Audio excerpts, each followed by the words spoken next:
warahmatullahi wabarakatuh. Kami dari kelompok penambil akan menjelaskan mengenai homonim, homofon, dan homograf. Next slide. Berikut merupakan anggota dari kelompok kami. Yang pertama ada Muhammad Hafiz dengan NPM terlampir. Kemudian ada saya sendiri dengan NPM terlampir. Kemudian ada Aisyah Nur Ainun dengan NPM terlampir. Kemudian ada Afifah Cahyaning Maryam dengan NPM terlampir. Dan Syahadah Fadliani Khairunisa dengan NPM terlampir. Selanjutnya akan ada pengertian homonim yang akan dijelaskan oleh rekan saya Hafiz. Mangga disilahkan. Baik, terima kasih moderator atas kesempatannya.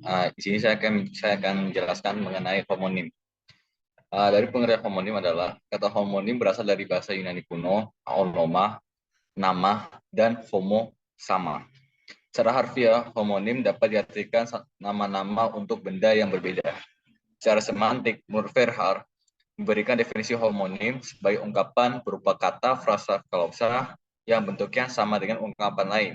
Juga berupa kata, frasa, klausa, tetapi maknanya tidak sama. Next slide.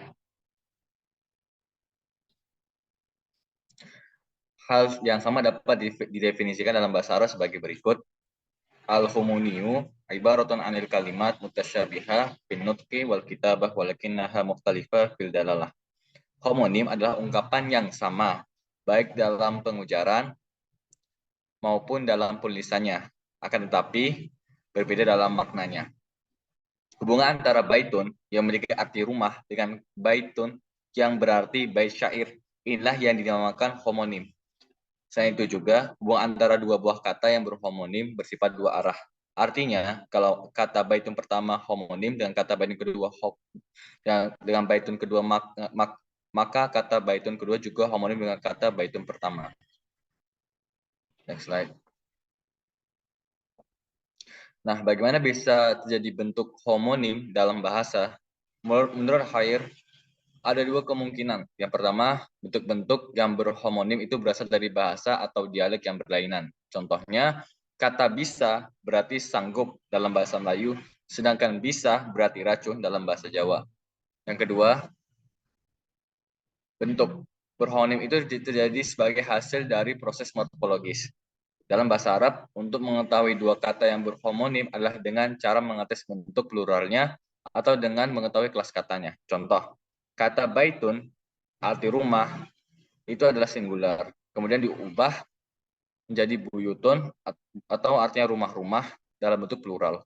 Kemudian baitun, bait syair, singular, berubah menjadi kata abiyatun, artinya bait-bait syair dalam kata plural.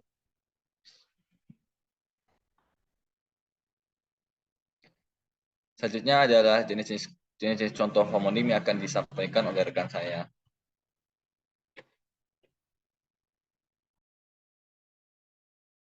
Oke, selanjutnya ada contoh homonim. Nah, di sini yang pertama ada kataba yang berarti menulis, ada juga kataba yang berarti mengumpulkan. Terus ada juga kodo yang berarti memotong, terus ada juga kode yang berarti kucing. Ada darosa yang berarti mengajar, ada darosa yang berarti meneliti. Ada jaro yang berarti mengalir, ada jaro yang berarti berlari. Ada masa yang berarti menyentuh, ada masa yang berarti bersentuhan. Nah, perlu juga diingat dalam bahasa Arab, homonim bisa memiliki bentuk yang sama atau berbeda, tergantung pada konjugasi kata kerja atau penggunaan kata dalam kalimat.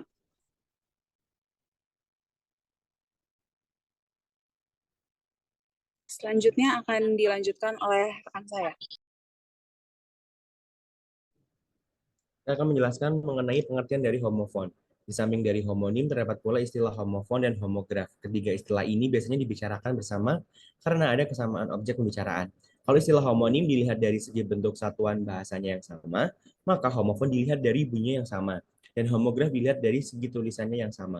Dalam bahasa Arab, kasus homofon jarang ada, seperti pada contoh berikut yang akan dijelaskan oleh rekan saya. Selanjutnya ada contoh homofon. Yang pertama itu ada kulilah aku, artinya katakanlah kebenaran itu.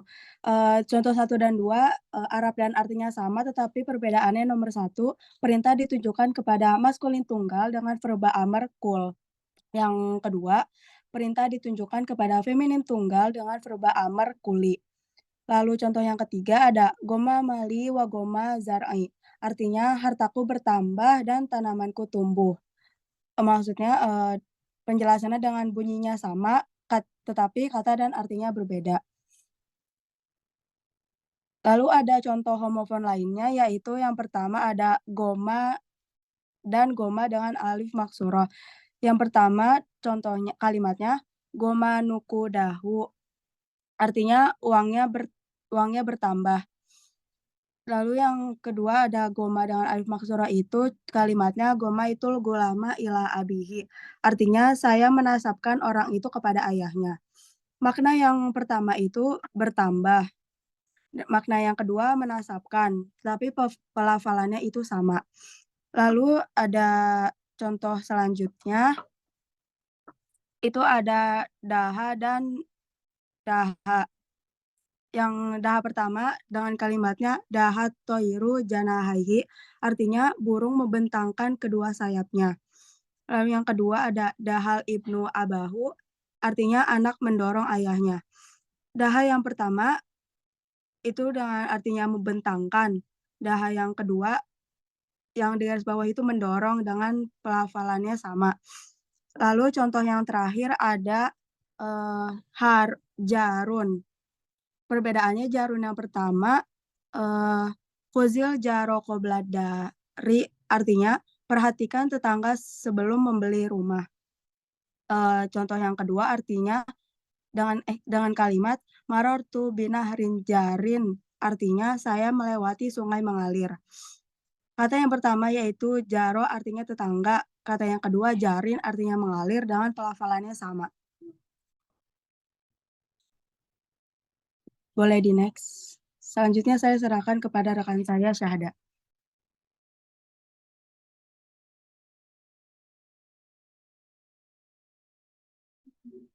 Melanjutkan pembahasan yang selanjutnya yaitu tentang homograf. Nah, secara bahasa, homograf itu adalah tulisan yang sama. Sementara dalam istilahnya sendiri, homograf adalah kata-kata yang tulisannya sama, tetapi pelafalan dan artinya itu berbeda.